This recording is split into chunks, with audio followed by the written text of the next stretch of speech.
Alright, here comes the part that I've been really looking forward to. When I did the video taking the engine apart, I said I wasn't sure if I was going to do M3 cams or not. However, I did get a hookup on some S50 cams, which are not as aggressive, I believe, on the exhaust cam as the S52 cams are, but much more aggressive than the stock M52 cams are. There will be a power gain to be had there. However, removing the cams on this engine, there's a couple different, well, 3 different options. Number one, the factory tool, which is ridiculous money. Well, so that's out of the question.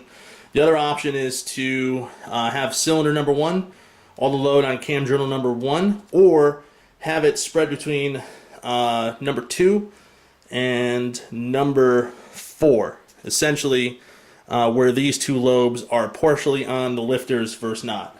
I think the third option is the best because it evenly distributes the load across the cam. It is a long camshaft. A lot of people freak out about potentially breaking these. I suppose you could if you put a lot of pressure on one cap.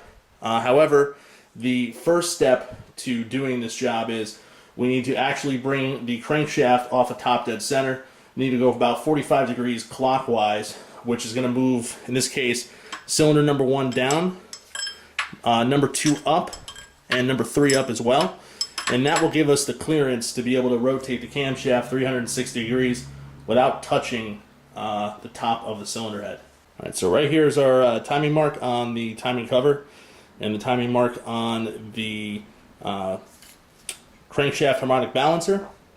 I'm going to grab the main timing chain so that it's not stuck on the exhaust cam, and I'm just going to rotate this about 45 degrees, right about there or so. So your top dead center mark is going to be pointing basically to the right of the water pump housing. And the way that we know we're off of top dead center enough is more or less we have enough clearance on cylinders number 1 and number 2, and we should be able to move the camshaft over 360 degrees without it hitting anything.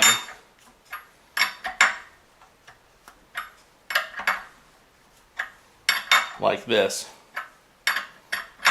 And so that means we're ready to go. So before you do anything, take note of the caps.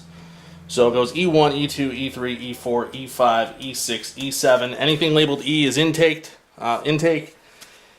Over here, A1 through A7. A1 at the front, A7 at the rear. Obviously sequential all the way through. Anything labeled A is your exhaust. And also you want to keep note of which direction the labels are. So in this case, the engraving on the caps faces inboard. So looking at your intake caps, they're upside down from this perspective, and they're also upside down on the exhaust side. So at this point, we're going to go ahead and move the cam so that cylinders number 2 and 4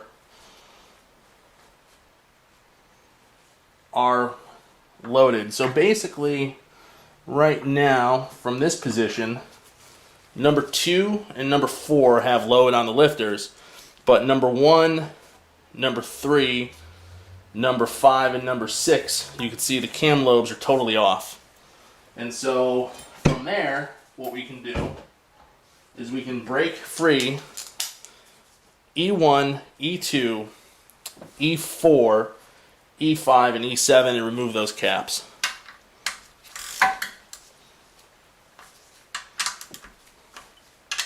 My recommendations is to break them free with a wrench or ratchet first. And once they are loose, you can use an air ratchet or impact gun or whatever you have to make easy work of it.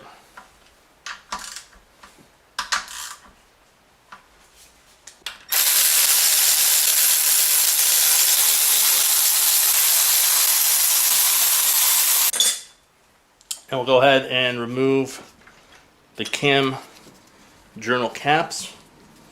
They should just come off freely. Although E1 here was being, there it goes.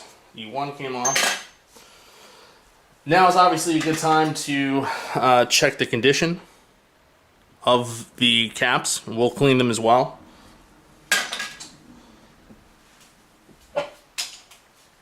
So now we're going to come back to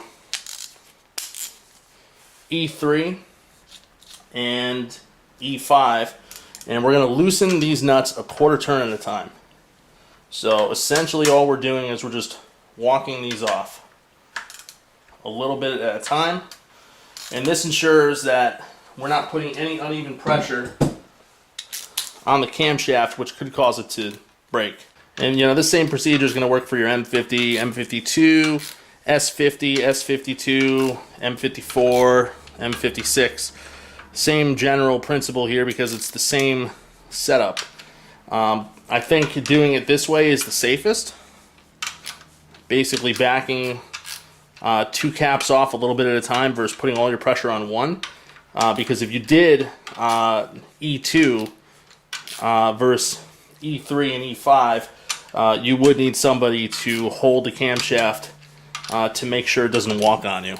So I think this is the safest way to do this, all things considered. Obviously the factory tool is going to be the easiest to do this with. However, at, you know, probably $2,000, I don't think that's realistic. And so now there's no load on these caps anymore. I'm able to take the nuts off by hand.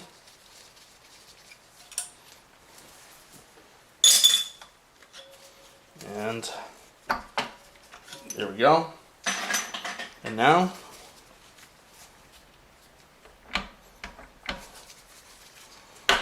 there we go. And there's your camshaft safely out. So we'll do a little side-by-side comparison between the M52 and the S50 cams. It'll be interesting to see what the profile difference is. I think the lift and the degree is obviously a little bit higher, so you get a little bit more lift and it stays a little bit longer. And, you know, obviously more lift and more duration is going to give you the opportunity to make more power. So, you know, the camshaft profile is a big thing. And we'll just do a little side-by-side comparison on the intake cam, and we'll just see what exactly the difference is. Okay, so we have our S50 cam here on the left and the M52 cam here on the right. And if you look at the profile of the lobes, you'll see that the M52 cam has a much steeper peak.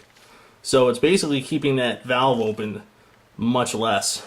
Now this is much more rounded, so essentially this is holding the valve open for a longer period of time, and with that said, you can get more air into the engine and make more power, so the engine will breathe better with this profile. This steep profile, valve opens quicker, closes quicker. This opens slower and stays open longer. That's the best way to explain it.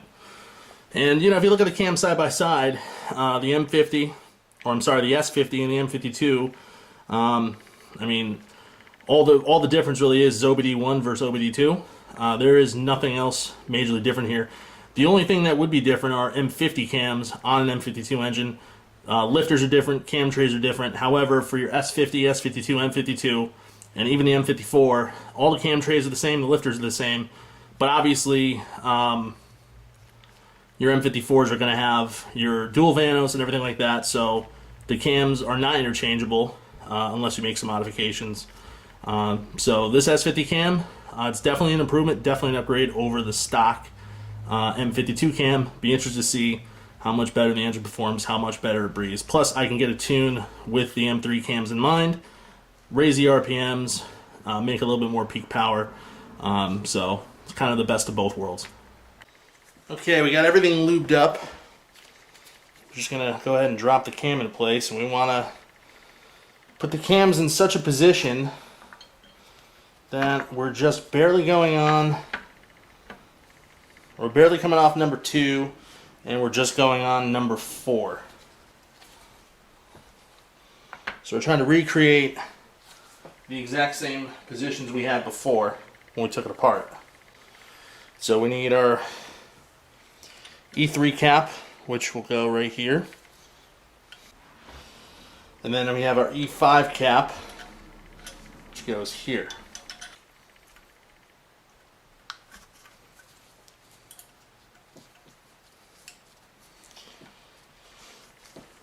So we got these nuts barely started on E3 and E5, and then we're just gonna draw them down a quarter turn at a time until they bottom out.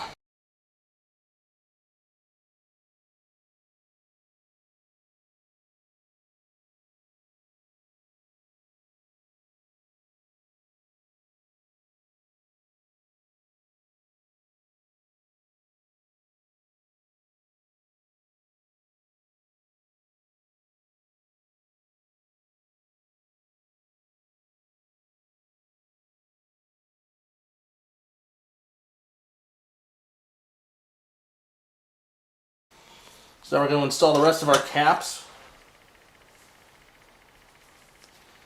Just make sure they're facing in the correct position. So the position stamped on the cap should be facing upside down towards you. Just remember. Reinstall the nuts, and then we'll torque down to spec. And then honestly, I'm not going to film the exhaust side. Nuts, and then we'll torque down to spec. And then honestly, I'm not going to film the exhaust side because it's exactly the same as what we did here. So I don't really see the sense in filming that. But it is the same procedure. The only thing we'll have to do over here is find something to hang the timing chain from, which shouldn't be a big deal, but we'll find something. And then we'll take that cam off, install the new cam, and then we'll be good to go. And then we'll have S50 cams in our M52 engine. Torque spec on these is 14 Newton meters. I'm going to start from E4. I'm going to work my way out.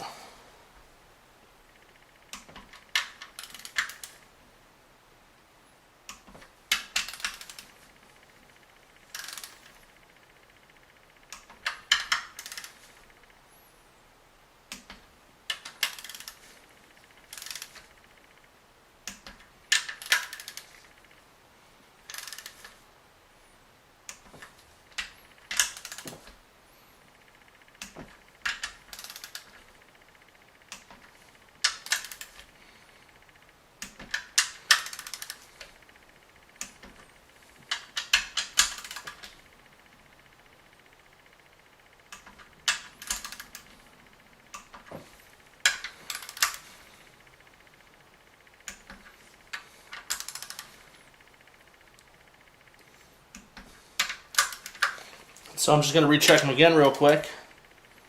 Make sure that there was no torque change as I torqued the caps down.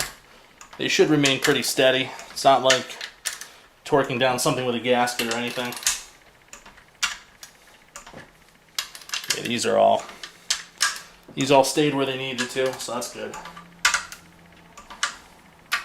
Beautiful. And we'll just turn the cam over. See how it feels.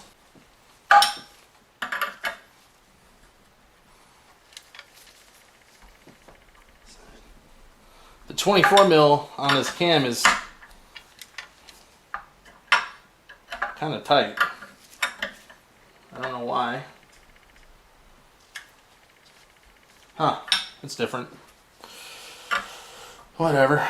Can still turn it over. Turns nice. Alright, I'll just bring this to top dead center, I figure. Which are the two dots here on the end of the cam. Alright, fantastic. We're top dead center, and our S50 intake cam is installed. Now I'm going to install the S50 exhaust cam, and then we'll be done with the camshaft installation, which is a huge part of this project. Not going to talk about this side.